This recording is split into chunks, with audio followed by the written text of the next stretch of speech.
Welcome back to War Thunder and welcome aboard the German premium P-47 here in a realistic battle on Sicily, and today's video mainly focuses on silver line income. Now, to get your hands on huge amount of silver lines is, well, there are different ways to it. If you have a premium account or a premium plane / tank is always nice to have, but you also can use boosters and also orders. And today I have a lot of the things in total. I have a premium account, I have a premium plane that you see right now. I also have 195% of Silverline boosters, so I staggered them, which is not the most effective way to do. And furthermore, I will activate an order later on, and it's not Blind Hunt or Avenger. So my first run on this P-51 here is not very successful, although I hit his engine, so his lifetime in terms of performance is limited. But I will say that the battle itself is kind of actually below average, and there you also can put a lot of criticizing into the comment section, and you actually would have a point there if I wouldn't say things like it's for science and just for testing purposes. So the battle itself was just a laid back way of just relaxing, you know, after testing some jets and also driving a lot of high tier tanks. And I wanted to use my Silverline boosters to their maximum effect.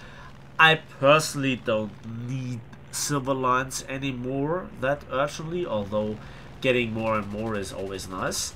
However, you know, there are a lot of people out there that struggle with Silverlines. And I have to say, most of them are probably tankers. For planes, you also can go into trouble if you research too hard and you have to purchase numerous planes at the same time, put them into a crew, and also go for the expert qualification, which I actually personally always go for and recommend also, but more on tanks than on planes, to be honest. So you can spend a lot of silver lines in a very short amount of time. But how can you get your hands on silver lines relatively fast in return? Well, again, it's a kind of an art form, and numerous people have numerous approaches towards this question, or rather going for a solution. And I personally have to admit, the way that I come at over 100 million silver lines was a combination of flying bombers in arcade, bombing the hell out of the enemy base, and also flying or doing it in arcade. Yes, and after a lot of time I switched, or after a long time I switched to RB like 2 years ago, and well, came for the fame, stayed for the fun, let's put it that way. I'm just joking here.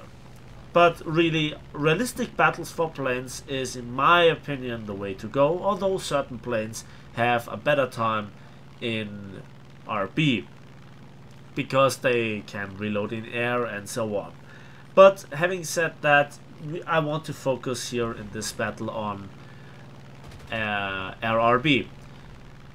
So what I'm doing here is not in the favor of my team. I'm destroying here pointless ground targets, so not the blinking ones that would give my team an advantage in terms of points lead. I'm just flying around, wasting ammunition, being on low altitude, being, you know, in no position to defend myself or help an ally. So the position that I am in is very, very selfish and very short-sighted in this respect. But I wanted to test out what I can do. About the P-47, I think it's a fantastic aircraft for earning you a lot of research points and civil line points, and it also teaches you the art of boom and zooming, and it actually is a bad plane for teaching you how to fly German planes, because this gets a airspawn and it also flies very smoothly, unlike the rest of Focke-Wulfs, which are practically the counterpart to this. Weapon-wise, you have 850 cals, and I always liked them on P-47s. They always worked for me. I don't know why, but they just simply did. And that then also is very, very different from what you see in the rest of the German tech tree.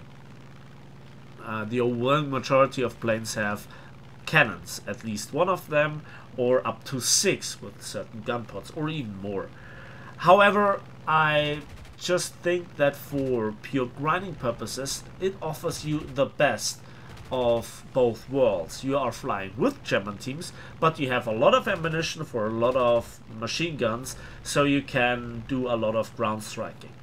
And I actually wanted to combine multiple things. Now, first of all, I have to say I was never really in danger of throwing the game. Look at the leaderboards. Furthermore, I thought about activating an order. For example, anti-mech. Get the most amount of ground units in a certain amount of time, in this case 5 minutes, and you also get a reward for that. So I actually should have done this previously, but just at this moment the thought occurred to me for the first time. Well, let's test out how I can maximize my silver lines within battle actions, aside from, you know, putting boosters on top of each other. In this case, I put a 150% booster and a 75% silver line booster together. If you have to stack boosters on top of each other, the biggest booster should get activated first, because you get a percentage penalty for the second booster of around about, was it 60%? Something around about this. And you know, that quite heavily reduces the effective of that. No, it's a 40% penalty, I guess. And with a 150% booster and a 75% booster on top of that, with a 40% penalty, you come up to 195% silver line booster bonus. Now, again, for boosters, it is actually non-premium player friendlier than it is premium player friendly, because the effect of a booster is much more feelable for a non-premium player than it is for a premium player, and that is how it actually gets calculated. So you have a plane specific modifier, for example 1.76, and then you have a bracket, and in this bracket you have 100% from the plane plus 100% from the premium, if you have so, plus the booster, and that all gets then multiplied by the plane specific modifier. So you always have to think about how you should come across those boosters. In fact, don't stack boosters, and just, you know, not just to avoid the penalty, but also to play more battles, and playing more and more battles is always more effective than to hope to get the most out of just simply playing one battle with a huge amount of boosters attached to them. And while you see those results, like with one of my Wellington games where I did over 700,000 silver lines, this is 1 in 1,000 games, I guess, where everything aligns itself perfectly. It is just more effective to play a lot of average games than to underperform in a lot of games and just have one good game. The next question is then the time consumption, but you know, there are so many aspects about that. You know, arcade is more effective in terms of time and so on, but what you actually want to do, what is most effective, is not always the same. So it is not the ultimate video about silver line earnings. It was just, you know, giving some thoughts on it to you, and I hope you appreciate that. So there we see a burning Halifax, no doubt about that he will go down. And yeah, I put just a few rounds into him, some hits to give me a kill assist. He goes into a flat spin, and yeah, that's some nice death going on here. A nice death, not so, yeah, well, there were multiple crew members, I guess, so yeah. So at the end of the day, I could not even fit all my arguments into this, but again, this is just one relaxing flyout after some high tier gaming, and also just, you know, making the most out of my boosters in a very old premium plane that I highly recommend. The premium German P-47 never has let me down. And that actually brings me to rather the end of the gameplay, as I just cut out the flying back to the airfield, repairing and winning the game. So let's talk about the results and let's have an in-depth look at them, how much we got per frag, per kill and per interactions. So as we can see, we got a whopping nearly 70,000 base silver lines, and with the boosters and premium account we got over 215,000 silver lines and 8,000 research points. So this is all the boosters being applied, and then Fighter Rescuer and Avenger and rank does not matter, together with the 6 times triple strike award. They do not really give you a lot of silver lines, but then there is one award that is called Thunderer. 17,250 silver lines is quite something. Balancer and also On Hand get also affected by the booster multiplier. So for 1 kill, 26 ground targets destroyed and 3 assists, we got roughly always the same amount of silver lines, and that just simply applies to me that 3 enemy kill assists are roughly worth 1 kill.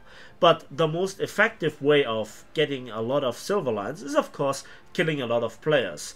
The ground targets, at least the soft ones, are more of a bonus at the end of the game where you have no hope of getting the last frag.